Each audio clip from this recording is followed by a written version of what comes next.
guys, welcome back to the 30-day decluttering challenge. Today we are on day 21 already, which is insane, and it is craft supplies. Unfortunately, today I'm not purging craft supplies because my craft room isn't done. All my craft supplies are packed, but this is kind of craft supplies. This is like my wrapping closet, which is in the bathroom, which is just a whole other thing. It's like the gift closet. It's where I put all the gifts that I buy throughout the year for people, but it's also become the dumping ground, the hiding place for all the wonderful crafty things I've been doing in the last 6 months. It's really embarrassing, but I'm going to share it with you right now. You ready for this? Are you ready for this? You think you are? Oh, I can't even open it. I am a ladybug. Can you tell? I'm a shover and a hider.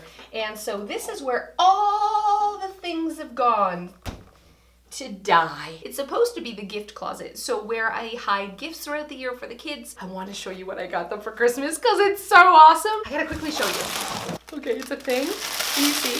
It's like an adorable stuffy, and then evil. Adorable. So let's be honest, this is where like gifts our kids don't like also go basically to die. So I think about, oh, I could probably re-give this to like a friend's birthday. You know when you get invited to a kid's birthday party, you don't really even know that kid. They invite like everyone. You're like, hey, I could give him that thing that you got a year ago that you didn't like, so we just didn't open it, and we didn't want to hurt people's feelings by asking for the receipt, so it went in the closet to get dusty until we go to a birthday party of somebody we don't actually like. But we don't actually go to that many birthday parties of people we don't like. So we have an obnoxious amount of stuff piling up in here. Plus we have old wrapping paper and all this other stuff. The Christmas stuff actually should be upstairs. So I'm going to consolidate it and get rid of this organizer and then just purge my freaking pants off. We're purging our pants off today.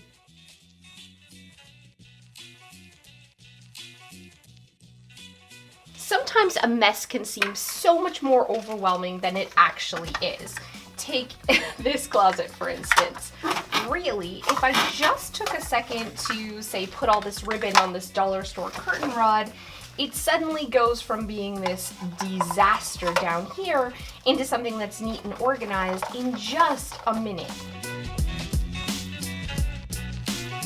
So I had a bunch of gift bags and they were just sort of tossed in the bottom in this little gift bag container. So instead what I'm going to do is use some 3M strips and hang them right on the side, taking advantage of the vertical space. I found a lot of craft supplies that I'm actually going to relocate out of here to my craft box, like on top of the craft box.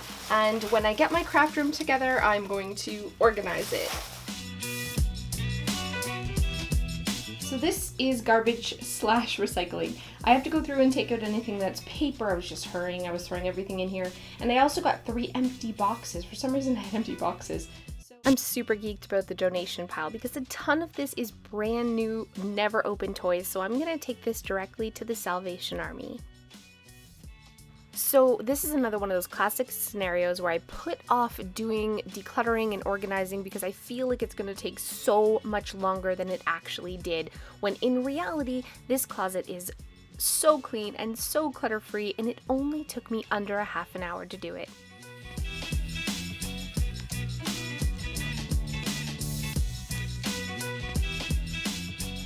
Take a few minutes and purge your craft supplies or whatever space is really bothering you today. So thank you guys so much for those of you who have stayed to the end. You probably can tell I'm wearing the same clothes. I'm filming a couple of these in one day because we're gone away on the weekend.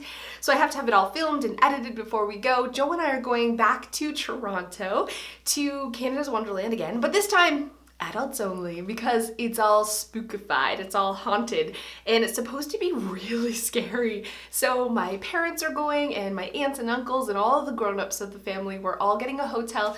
We're going to Toronto and we're doing this scary thing. And I'm curious, Joe and I have never done anything really scary before, but I have with a past boyfriends.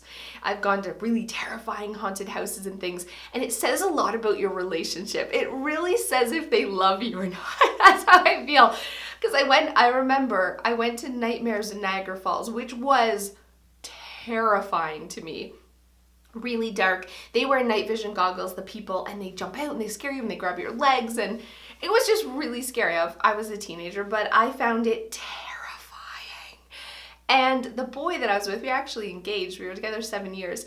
At this time we weren't engaged, but I stayed with him. I should have left him. This was an indication. When anything popped out or he was scared, he would push me and he would take her instead, sort of thing. He'd use me as a human shield, basically. And he was hiding behind me, and anything would come, he would push me into the scary thing to save himself. That says a lot about that should have been a warning sign right there. So Halloween is coming. If you're dating someone and you're not does he really care about me? Take him to a haunted house. If he uses you as a human shield, the answer is probably no. With the same guy, we went to Elora. We were swimming in the Elora Gorge, and the current was really, really strong, and I wasn't the strongest swimmer, and he was. So he was holding on to me, and we were swimming in this sort of rapid river. I couldn't touch, it was going really rapid. And then someone who was on the bank yelled, "You kids might want to get out of there. There's leeches in the water." Now, I don't know if there really was leeches in the water or not, but that boy dropped me so fast and swam to the edge, and the current was sweeping. I was literally going down the river. I'm like, "Help me, help me." He's like, "I'm not going in there. There's leeches." Left me. Abandoned me. I could have drowned. It swept me so far downstream. By the time I could fight the current to get to the side, I had to drag myself out of the water and walk a really long way back to where he was. And that, again, was an indication. If they leave you to be eaten alive by leeches, or they throw you in front of themselves to save themselves, they're probably not the one. So this is my first time going with Joe. We'll see if he uses me as a human shield. I don't think he will. We've been together forever, and I know he loves me, but I thought this boy loved me too. I'll keep you guys posted. Hopefully not. And hopefully I'm not absolutely terrified, because that would be embarrassing. I'll see you next time.